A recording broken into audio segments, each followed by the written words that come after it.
একটা উপায় আছে। আমি শুনছি যেসব মামলা থানায় নেয় না, ওগুলা নাকি কোর্টে নেয়।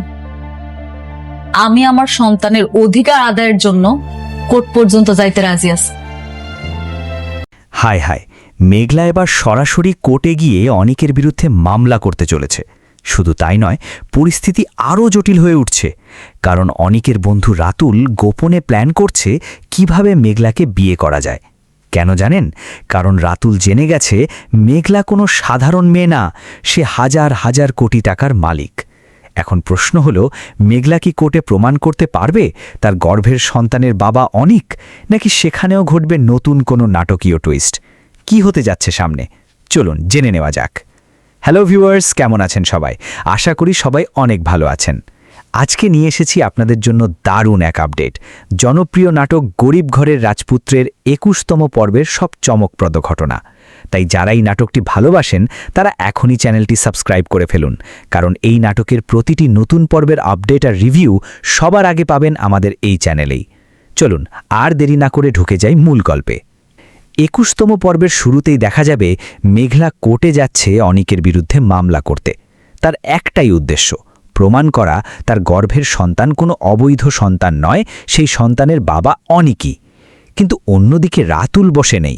সে ইতিমধ্যেই পরিকল্পনা করছে যে কোনো মূল্যে মেঘলাকে বিয়ে করতেই হবে, কারণ টাকার লোভে অন্ধ হয়ে গেছে সে। এদিকে মেঘলা যখন সত্য প্রমাণের জন্য এগিয়ে যাচ্ছে, ঠিক তখনই রাতুল নতুন ষড়যন্ত্র শুরু করবে। সে মেঘলাকে বিভ্রান্ত করার চেষ্টা করবে, তাকে নিজের দিকে টানতে চাইবে, এমনকি বিয়ের প্রস্তাব দিয়েও তাকে আটকাতে চাইবে। অন্যদিকে অনিকের ছোট বউ বৃষ্টি এই পুরো বিষয়টি জানতে পারে। সে নিজেও জানতে চায় মেঘলার সন্তানের আসল সত্য কী। এই কারণে বৃষ্টি এবার মেঘলার পাশে দাঁড়াবে, তাকে সাহায্য করার চেষ্টা করবে। এদিকে অনিকের চাচা পুরো ঘটনাটা বুঝতে পারে। সে বুঝে যায় রাতুল আসলে টাকার লোভে মেঘলাকে বিয়ে করতে চাচ্ছে, আর এই সব কথা গিয়ে সে অনিককে জানিয়ে দেয়। ফলে অনিক রেগে আগুন হয়ে যায়। কিন্তু সমস্যা হলো, সে আবারও মেঘলাকে ভুল বুঝতে শুরু করে।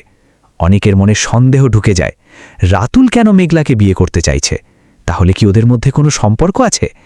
এমনকি সে ভাবতে শুরু করে মেঘলার সন্তানের বাবা কি আসলে রাতুল? এই সন্দেহই গল্পকে পুরোপুরি নতুন মোড়ে নিয়ে যাবে। এরপর অনেক বাসায় ফিরে গভীরভাবে চিন্তা করতে থাকে। সে ভাবে, মেঘলা আমাকে টেন্ডার না দিয়ে রাতুলকে দিল কেন? নিশ্চয় কিছু একটা আছে, আমাকে সত্যটা খুঁজে বের করতেই হবে। তো ভিউয়ার্স, এমনই দারুণ টুইস্টে ভরপুর হতে চলেছে গরিব ঘরের রাজপুত্র নাটকের ২১তম পর্ব। আপনারাই বুঝতে পারছেন এপিসোডটি কতটা উত্তেজনাপূর্ণ হতে চলেছে। তাই ভিডিওটি ভালো লাগলে অবশ্যই একটি লাইক দিয়ে দেবেন। ২০০০ লাইক পূর্ণ হলেই আমরা খুব দ্রুত এই পর্বের পরবর্তী আপডেট নিয়ে চলে আসব। আর কমেন্ট করে জানাবেন আপনি কোন জেলা থেকে এই নাটকটি দেখছেন। আপনার নাম এবং জেলার নাম হয়তো পরবর্তী ভিডিওতেই শোনানো হবে। সবাই ভালো থাকবেন, সুস্থ থাকবেন। আবার দেখা হবে নতুন কোনো আপডেট নিয়ে। আল্লাহ হাফেজ।